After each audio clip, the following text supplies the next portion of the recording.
نحمدہ و نصلی علی رسول الکریم اما بعد۔ صحیح البخاری کتاب و بدء الوحی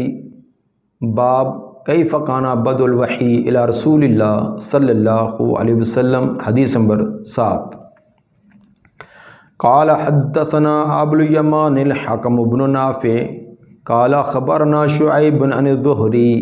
قال اخبرنی عبید اللہ بن عبد اللہ بن عتبہ بن مسعود ان عبد اللہ ابن عباس اخبرہ ان ابا سفیان بن حرب اخبرہ۔ اس سند میں امام بخاری رحمہ اللہ کے شیخ ابو الیمان حکم بن نافع بحرانی حمصی ہیں۔ ابو الیمان نے اپنے شیخ شعیب سے بیان کی ہے، لیکن ان کی اکثر روایات ان کے شیخ شعیب سے سماعاً نہیں بلکہ اجازتاً ہیں۔ وہ اس کے لیے بھی لفظاً اخبرنا یعنی سماع والا لفظ ہی استعمال کیا کرتے ہیں۔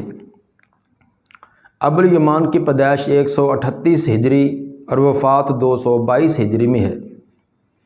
قال اخبرنا شعیب، وہ فرماتے ہیں کہ مجھے خبر دی میرے شیخ شعیب سے مراد ابو بشر شعیب بن ابی حمزہ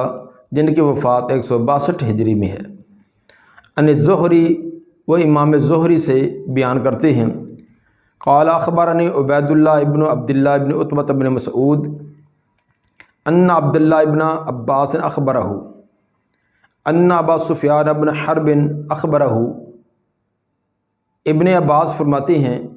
کہ ابو سفیان نے ان کو یہ واقعہ سنایا۔ ابو سفیان، ان کی کنیت ابو سفیان یا ابو حنظلہ دونوں کنیتوں سے یہ معروف تھے۔ صخر ان کا نام تھا، پورا نسب نامہ صخر بن حرب بن امیہ اموی ہیں۔ یہ حضرت ام حبیبہ رضی اللہ عنہ اور حضرت معاویہ رضی اللہ تعالی عنہ کے یہ والد محترم ہیں۔ فتح مکہ کے دن یہ مسلمان ہوئے۔ 31 یا 34 ہجری میں 88 سال کی عمر میں انہوں نے وفات پائی۔ وہ ایک مشہور واقعہ جو ہرقل بادشاہ کے دربار میں پیش آیا تھا اس کو بیان کرتے ہیں۔ اس واقعے سے قبل اس کا تھوڑا سا یہ تاریخی طور پر اس واقعے کی حقیقت کو پہلے سمجھ لیں تاکہ حدیث کو جاننا سمجھنا ہمارے لیے آسان ہو۔ نبی صلی اللہ علیہ وآلہ وسلم جب دنیا میں تشریف لائے اس وقت دو بڑی حکومتیں، ایک روم اور دوسرے ایران، ان دونوں حکومتیں بڑی وسیع تھیں اور یہ اپنے علاقوں سے نکل کر عرب کے بعض خطوں پر بھی انہوں نے قبضے کر لیے تھے۔ چنانچہ عراق یمن کو چھوڑ کر مصر اور شام تک روم جو ہے رومیوں کا غلبہ ہو چکا تھا۔ فارسی لوگ یعنی ایرانی لوگ یہ آتش پرست مجوسی تھے، تو مکہ کے مشرکین کے محبتیں اور عقیدتیں ان ایرانیوں کے ساتھ تھی، کیونکہ دونوں کے عقائد و نظریات انتہائی مشرکانہ تھے اور ان کے اندر کافی مماثلت تھی۔ دوسری طرف رومی حکومت جو ہے یہ عیسائیوں کی تھی۔ عیسائی چونکہ اہل کتاب ہیں تو وہ ایک اللہ کے وجود کے، اللہ کی طرف سے پیغمبروں کے، قیامت حشر نشر کے، ان چیزوں کے قائل تھے، اور مسلمان بھی انہی چیزوں کے قائل تھے۔ تو اس لیے عقیدے کے قرب کی وجہ سے مسلمانوں کی عقیدتیں اور محبتیں یہ رومیوں کے ساتھ تھیں۔ تو جب بھی ان دونوں رومیوں اور ایرانیوں کا آپس میں مقابلہ ہوتا، اگر ایرانی غالب آتے تو مشرکین، مکہ کے مشرکین وہ بڑی بغلیں بجاتے اور خوشیاں مناتے کہ ہمارے عقیدے کے جو قریب ہے ان کو فتح ہوئی ہے۔ اگر رومی غالب آ جاتے تو مسلمانوں کو خوشی ہوتی کہ ان کے ہم عقیدہ، ہم نظریہ یا ان کے عقیدے کے جو قرب والے ہیں ان کو فتح ہوئی ہے۔ یہ سلسلہ کافی عرصہ سے چل رہا تھا۔ یہ روم اور ایران کے درمیان لڑائی تقریباً 602 عیسوی سے لے کر 414 عیسوی تک یہ ان کا بہت سخت آپس میں مقابلہ رہا۔ دوسری طرف نبی صلی اللہ علیہ وآلہ وسلم کی تاریخ پیدائش کی بھی تاریخ کو تھوڑا سا ذہن میں رکھیں کہ نبی صلی اللہ علیہ وسلم کی ولادت باسعادت 570 عیسوی میں ہوئی ہے اور 610 عیسوی کے اندر آپ کو نبوت عطا کی گئی، یعنی 40 سال کی عمر میں۔ مکہ میں ان رومیوں اور فارسیوں کی جنگوں کی خبریں پہنچتی رہتی تھیں، کیونکہ ان کے اثرات عرب و حدود تک پہنچ چکے تھے، اور یہ خبریں عرب لوگ جو ہے وہ بھی بڑا کان رکھتے تھے کہ کون غالب آیا، کون مغلوب آیا، وہ اس بڑی دلچسپی سے باتیں سنتے تھے۔ مشرکین مکہ کے مشرکین چونکہ فارسیوں کے ساتھ، ایرانیوں کے ساتھ تعلقات رکھتے تھے، تو ہوا یہ کہ ایرانیوں کا بادشاہ خسرو پرویز اس نے رومیوں پر ایک سخت حملہ کیا، اور سخت حملہ کر کے ان کے بہت سارے علاقے مصر، شام اور ایشیا کوچک تک اس نے قبضہ جما لیا، اور ہرقل بادشاہ وہ اپنی جان بچا کر ایک قسطنطنیہ کے اندر پناہ گزین ہوا، اور ان کے بہت سارے جو ساتھی تھے پادری، ان کو کچھ کو قتل کر دیا گیا اور کچھ کو اس نے گرفتار قیدی کر لیا۔ حتیٰ کہ عیسائیوں کے سب سے مقدس صلیب، جو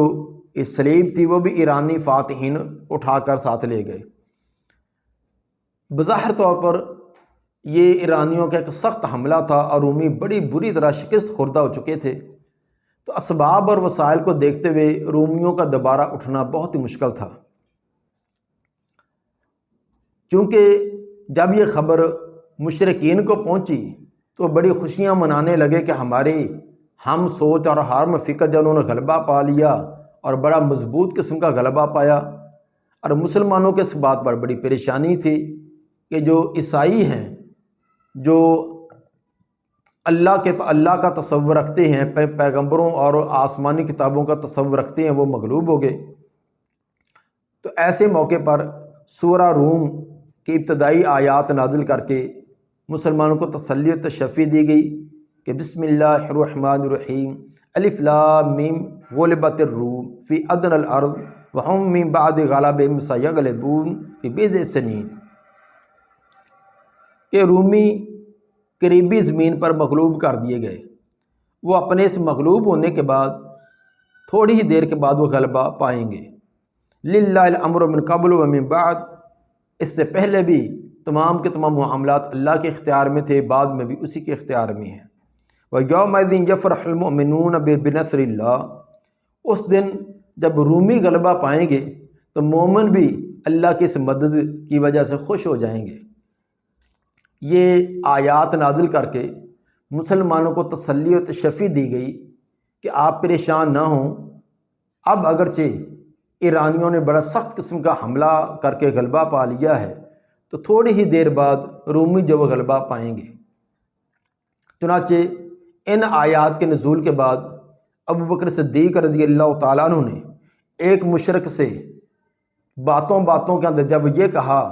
کہ دیکھنا ہی چند ہی سالوں کے بعد رومی غلبہ پا لیں گے، تو اس نے کہا کہ یہ تو ممکن ہی نہیں، تم چند سال کہتے ہو، یہ تو 100 سال تک بھی غلبہ نہیں پا سکتے۔ چنانچہ انہوں نے اس بات پر شرط طے کر لی، چونکہ ابو بکر صدیق رضی اللہ تعالیٰ کو یقین تھا کہ اللہ کی کتاب میں، قرآن میں ہے، اور یقینی طور پر غلبہ ہوگا۔ اس وقت شرط لگانا ممنوع نہیں تھا، شرط کی ممانعت بعد میں ہوئی ہے۔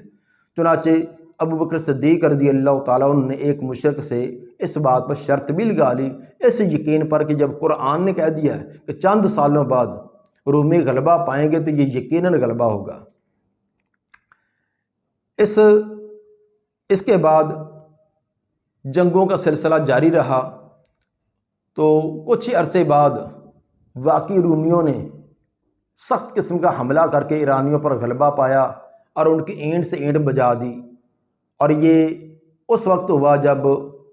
جنگ بدر 2 ہجری کے اندر بدر ہوئی ہے، تو مسلمان جنگ بدر کے اندر بہت کامیابی اللہ نے عطا کی تھی، تو ادھر تو جنگ بدر کی خوشی کی وجہ سے مسلمان خوشیاں منا رہے تھے، تو ادھر سے دوسری یہ خوشخبری بھی پہنچ گئی کہ رومیوں نے بھی غلبہ پا لیا ہے۔ یعنی ایک ہی وقت کے اندر مسلمانوں کو 2 عظیم خوشیاں حاصل ہوئی ہیں۔ چنانچہ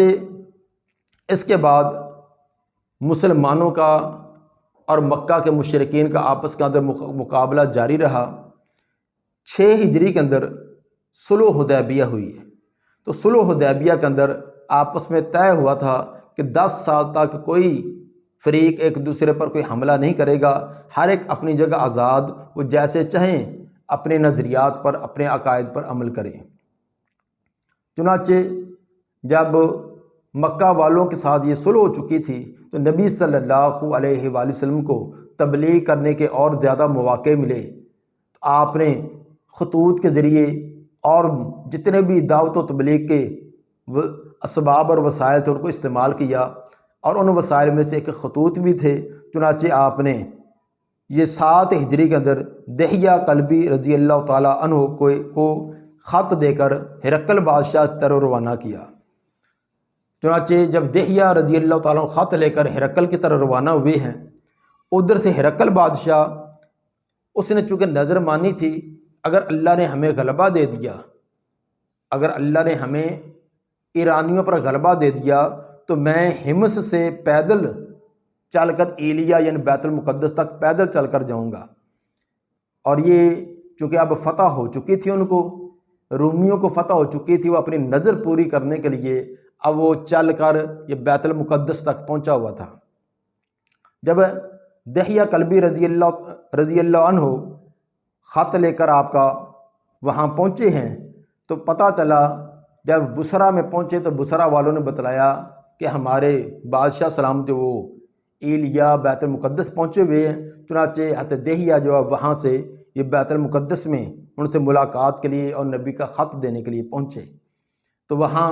ان سے یہ تمام ملاقات ہوئی، اور ملاقات کے بعد جو واقعہ ہے وہ ابو سفیان کی زبانیں سنیں۔ ابو سفیان بن حرب اخبرہ، انہوں نے عبداللہ بن عباس کو یہ خبر دی، ان کو یہ واقعہ سنایا کہ ان ہرقل ارسل الیہ فی رکب من قریش، بے شک ہرقل نے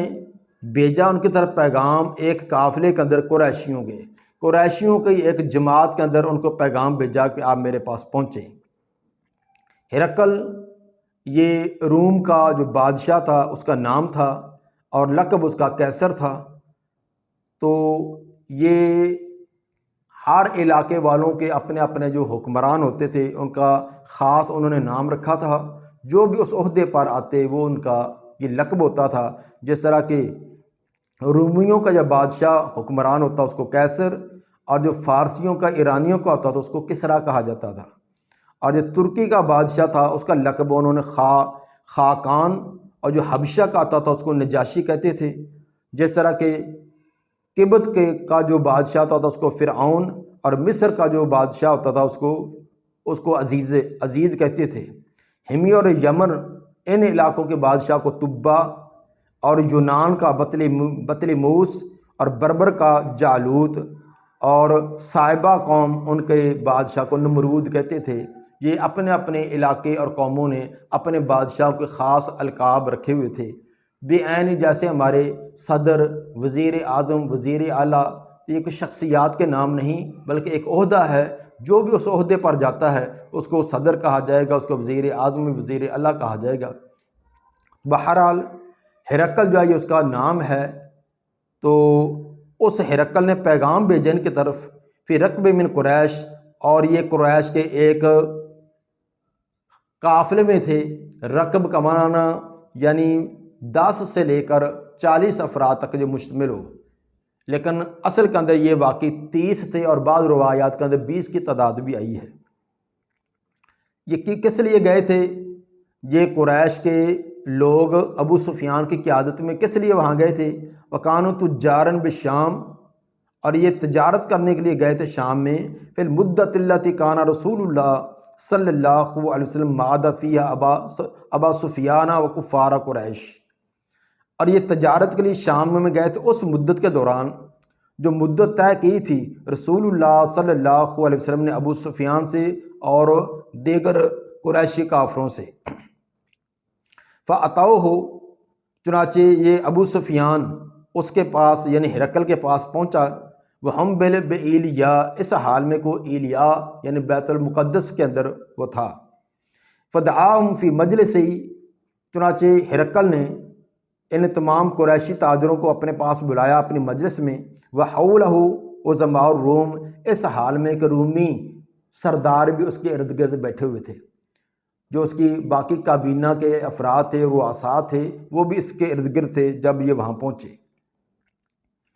ثم دعاهم ودعا بترجمانہ، پھر ہرقل نے ان قریشی کافرے والوں کو بلایا اور ایک ترجمان بلایا، فقال ایکم اقرب نسبا بہذا الرجل،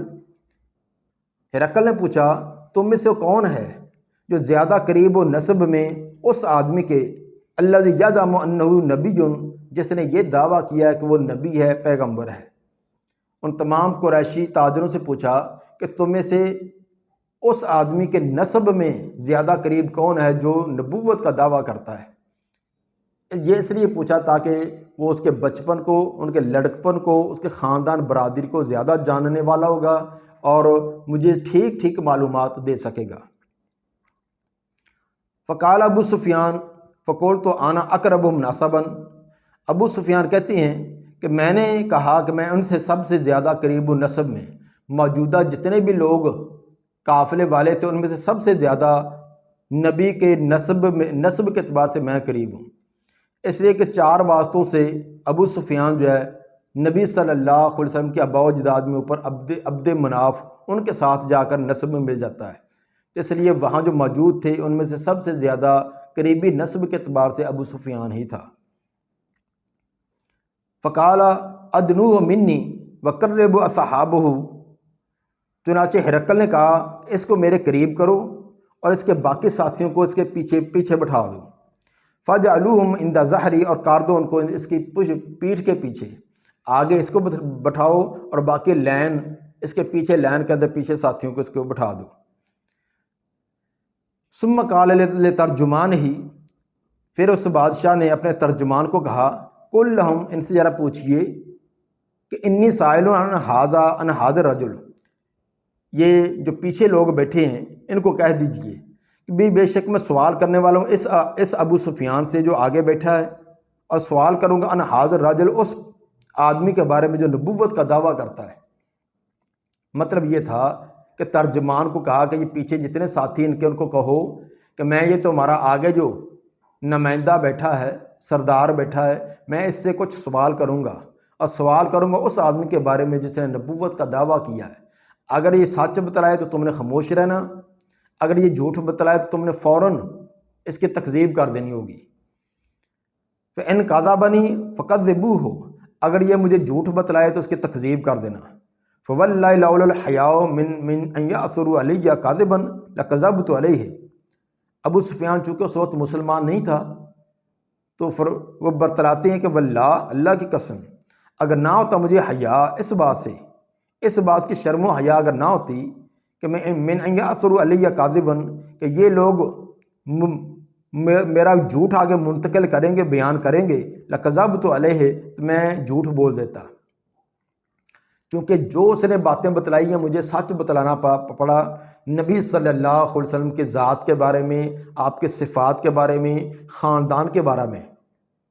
کیوں؟ ویسے تو عداوت تھی، دشمنی تھی، تو لیکن میں جھوٹ بولتا کہ آپ کے خلاف جو آپ کی صفات ان کو چھپا دیتا، اور طرح بیان کرتا، لیکن مجھے ایک ڈر تھا، اس ڈر کی وجہ سے میں نے جھوٹ نہیں بولا، بلکہ تمام کے تمام ہرقل کے سوالوں کا ٹھیک جواب دیا۔ وہ ڈر کیا تھا کہ یہ پیچھے والے کہیں جھوٹ میری طرف منسوب نہ کریں۔ یقیناً جو پیچھے قریشی لوگ بیٹھے تھے، ابو سفیان ان کا سردار تھا، تو اگر ابو سفیان جھوٹ بھی بول دیتا، اور پھر جیسے ابو سفیان کو نبی سے عداوت و دشمنی تھی، باقی بھی تو دشمنی تھے، بلکہ انہوں نے ان کے جھوٹ کو اور سراہنا تھا کہ اس نے بالکل ایسے جو کہا ہے ٹھیک کہا، لیکن ابو سفیان کو ڈر یہ تھا کہ اب تو یہ مجھے نہیں جھٹلائیں گے، یقیناً میری ہاں کے اندر ہاں ملائیں گے، لیکن مکہ میں جا کر یہ ضرور بات کہیں گے کہ ابو سفیان نے فلاں موقع پر اس نے جھوٹ بولا ہے، اس کی وجہ سے کہ میری طرف زندگی کے اندر یہ جھوٹ منسوب ہوگا اور میرے بارے میں مشہور ہو جائے گا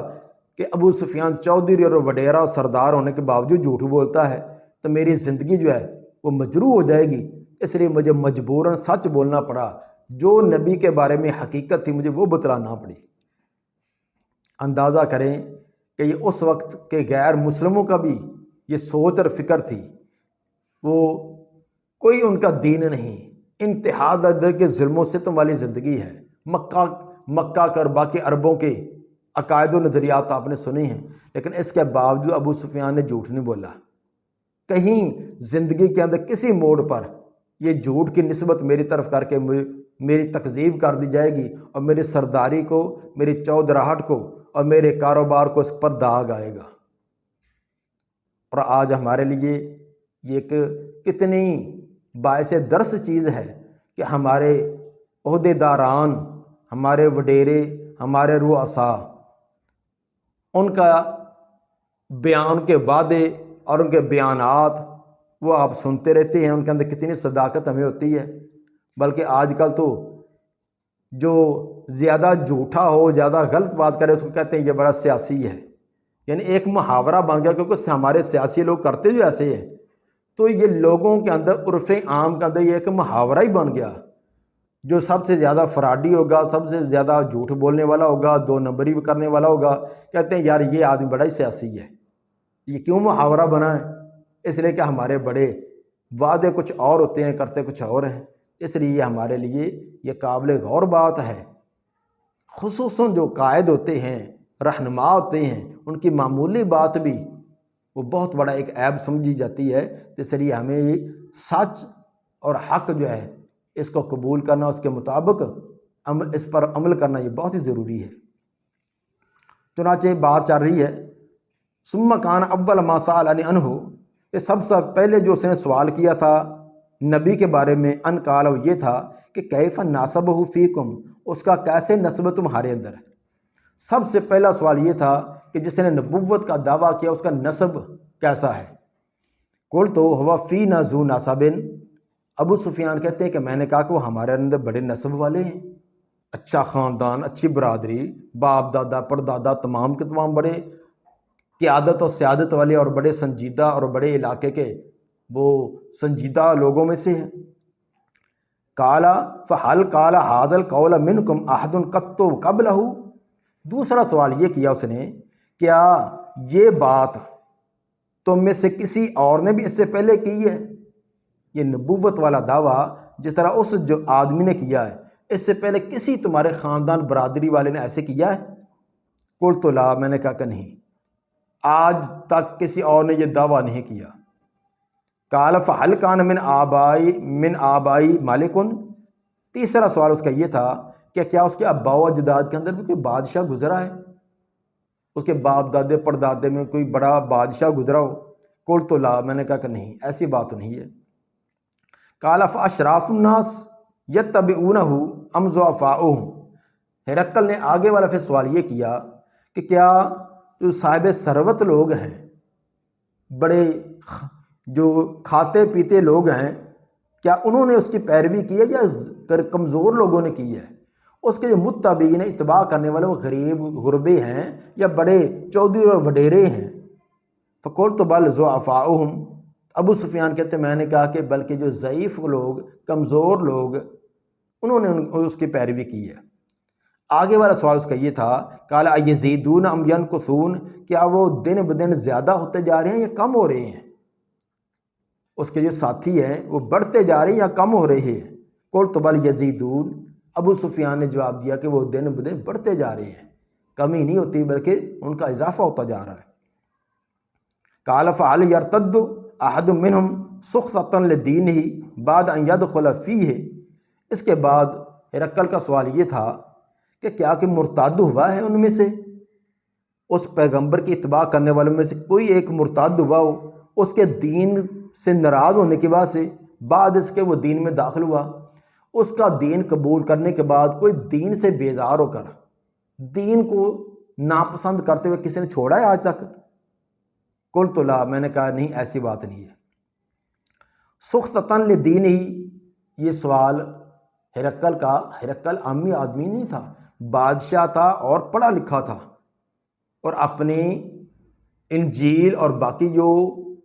عیسیٰ علیہ السلام کی تعلیمات ان کو اچھی طرح وہ جانتا بھی تھا۔ تو سوال اس کے کتنے گہرائی والے اور کتنے وہ درست طریقے سے اس نے سوالات کیے۔ سوال یہ تھا کہ دین کو سے ناراض ہو کر دین کو ناپسند کرتے ہوئے کسی نے دین چھوڑا ہو، اگر کوئی کسی دنیا کے لالچ تمے کے اندر چھوڑ دیا ہو تو وہ دین کے باطل ہونے کی یا دین کے اندر خرابی کی کا عذر نہیں بنے گا۔ مثلا کوئی دنیا کے لالچ و تمہ میں ہو کر، کوئی مجبور ہو کر کسی عورت کے پیچھے، کسی خاندان برادری کے پیچھے ان لالچوں میں ہو گیا ہے تو اس کی وجہ سے دین کے اندر کوئی نقص نہیں آئے گا۔ دین میں نقص تب آئے گا جب دین کو ناپسند کرتے ہوئے کوئی چھوڑے گا۔ اس لیے اس نے سوال یہ کیا تھا کہ فَهَلْ يَرْتَدُّ أَحَدٌ مِّنْهُمْ سُخْطَةً لِدِينِهِ، دین کو ناپسند کرتے ہوئے کسی نے اس کو چھوڑا ہے؟ تو ابو سفیان نے کرنے کے جواب دیا کہ آج تک کسی نے نہیں چھوڑا۔ دنیاوی لالچ کی وجہ سے ایسی مثالیں پائی جاتی ہیں کہ بعض نے دین کو چھوڑ بھی دیا، جس طرح کہ خود نبی صلی اللہ علیہ وسلم کے زمانے میں بھی ایک آدمی کا واقعہ موجود ہے کہ ام حبیبہ رضی اللہ تعالی عنہا کا جو پہلا خاوند تھا، جس کا نام عبید اللہ بن جاش تھا، اور یہ عبید اللہ بن جاش یہ ام حبیبہ رضی اللہ عنہا کا خاوند تھا اور ابو سفیان کا یہ داماد تھا۔ تو یہ دنیا کے لالچ اور طمع کی وجہ سے عیسائی مذہب اس نے قبول کر لیا تھا۔ تو اس لیے سوال یہ تھا کہ دین سے ناراض ہو کر کسی نے اس کو چھوڑا ہو۔ ابو سفیان نے کہا کہ دین کو ناراض ہو کر کسی نے نہیں چھوڑا، دنیا کے لالچ اور طمع کے لیے اگر کوئی اس دین کو چھوڑا ہو تو وہ الگ بات ہے۔ قال، آگے والا ہرقل کا سوال یہ تھا، قال فهل كنتم تتهمونه بالكذب قبل ان يقول ما قال، کیا تم اس پر الزام لگاتے ہو جھوٹ کا اس سے پہلے کہ اس نے کہا ہو جو کچھ کہا ہے؟ اچھا، جو کچھ وہ پیغمبر تمہیں کہہ رہا ہے، اس سے پہلے کبھی تم نے اسے جھوٹ سنا ہو، جھوٹا اس کا کوئی دعویٰ ہو، کہ جھوٹ کا ان پر الزام ہو، کوئی ایسی بات ہے اس سے پہلے کی؟ قلت لا، میں نے کہا کہ نہیں، آج تک ہم نے اسے جھوٹ نہیں سنا، بلکہ ہم تو اس کو صادق و امین کہتے ہیں۔ آج تک نہ وعدے کی خلافی، نہ کوئی جھوٹ، نہ کوئی کسی سے دغا، نہ کسی کے پر کوئی ظلم و زیادتی، آج تک ہم نے اس سے ایسی کوئی بات نہ سنی ہے نہ دیکھی ہے۔ کالا، پھر اس نے سوال کیا، فَهَلْ يَقْدِرُ، کیا اس نے کبھی دھوکہ دیا ہو کسی کو؟ آج تک کسی کو دھوکہ دیا ہو؟ قلت لا، میں نے کہا کہ نہ، آج تک دھوکہ نہیں دیا۔ وَنَحْنُ مِنْهُ فِي مُدَّةٍ لَا نَدْرِي مَا هُوَ فَاعِلٌ فِيهَا، اور ہم اس سے ایک مدت میں ہیں، اب ہم نے اس سے ایک مدت طے کی ہے کہ نہ وہ ہم پر حملہ کریں گے نہ ہم اس پر، یعنی صلح حدیبیہ والی مدت ہے جب وہ وہاں طے ہوئی تھی۔ تو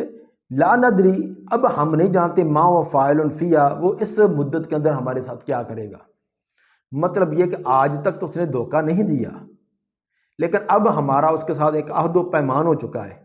اب اس عہد و پیمان کو کے بارے میں میں نہیں کہہ سکتا کہ وہ ہمارے ساتھ کیا کرتا ہے، وہ اس کی وفا کرے گا یا اس کا خلاف کرے گا۔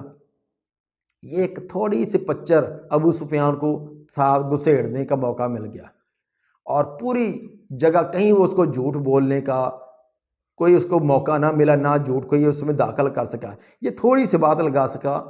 کہ اب ہمارا اس کے ساتھ ایک عہد و پیمان ہے کہ 10 سال تک نہ وہ ہم پر حملہ کریں گے نہ ہم کریں گے، تو اس مدت کے درمیان دیکھو ہم پر ہمارے ساتھ کیا کرتے ہیں، یعنی اتنی بات وہ داخل کر سکا۔ اس لیے کہتے ہیں، کالا، ابو سفیان کہتے ہیں، ولم تم کنی کالمتن، نہیں قدرت دی مجھ کو کسی ایک بات نے، ان ادخل فی اشیاء، کہ میں اس کے اندر اس کو داخل کر سکوں، غیر حاضر کلمہ، اس کلمے کے علاوہ پوری کلام کے درمیان اتنا ہی یہ میں کلمات اس کے اندر تھوڑا سا داخل کر سکا، ورنہ کہیں بھی مجھے وہ کلمہ کہنے کا کوئی داخل کرنے کا موقع نہ مل سکا۔ قال فهل قاتلتموہ، آگے اس کا سوال یہ تھا کہ کیا تم نے اس سے کبھی قتال بھی کیا ہے؟ ان کے ساتھ کوئی لڑائی ہوئی ہو، ایسا موقع ہوا؟ قلت نعم، میں نے کہا ہاں ہماری قتال ہوئے، بدر بھی، احد بھی، خندق بھی، یہ ساری ہماری جنگیں ہوئی ہیں۔ قال فکیف کان قتالکم ایاہ، اس نے پوچھا کہ تمہاری لڑائی اور جنگ اس کے ساتھ کیسی رہی؟ قلت الحرب بیننا و بین سجال، ابو سفیان کہنے لگا کہ جنگ ہمارے اس کے درمیان ایک ڈول کی طرح ہے، کنویں پر ڈول رکھا ہوا ہے، کبھی ایک کے ہاتھ میں کبھی دوسرے کے ہاتھ میں۔ تو یہ ایک محاورہ بولا جاتا ہے کہ بس یہ ایک بین رہتی ہے، کبھی ہمارا غلبہ ہو گیا کبھی اس کا غلبہ، ینال منا و ننال منہ، کبھی وہ ہمیں پہنچ جاتی ہیں، ہم پر تو غلبہ جما لیتے ہیں، کبھی ہم غلبہ پا لیتے ہیں۔ قال ماذا یامرکم، پھر اس نے آخری سوال یہ کیا، ہرقل کا آخری سوال، کہ وہ تمہیں حکم کیا دیتا ہے، کیا تمہیں کہتا ہے؟ قلت، میں نے کہا کہ یقول اعبد اللہ وحدہ، میں نے کہا کہ وہ کہتا ہے کہ عبادت کرو ایک اللہ کی، ولا تشرکوا بہ شیئا، اس کے ساتھ کسی کو بھی شریک نہ کرو، واترکوا ما یقول آباؤکم، اور چھوڑ دو جو تمہارے آباء و اجداد کہتے ہیں، باپ دادے کے رسم و رواج طریقوں کو چھوڑ دو۔ وَيَأْمُرُنَا بِالصَّلَاةِ وَالصِّدْقِ، اور وہ حکم دیتا ہمیں نماز کا، سچ بولنے کا، والعفاف، پاک دامنی اختیار کرنے کا، والصلہ، اور رشتہ داریوں کو ملانے کا، یہ وہ ہمیں حکم دیتا ہے۔ یہ تھا ابو سفیان نے جو ہرقل کے سوالات کے جوابات دیے۔ آگے پھر ہرقل نے ان سوالات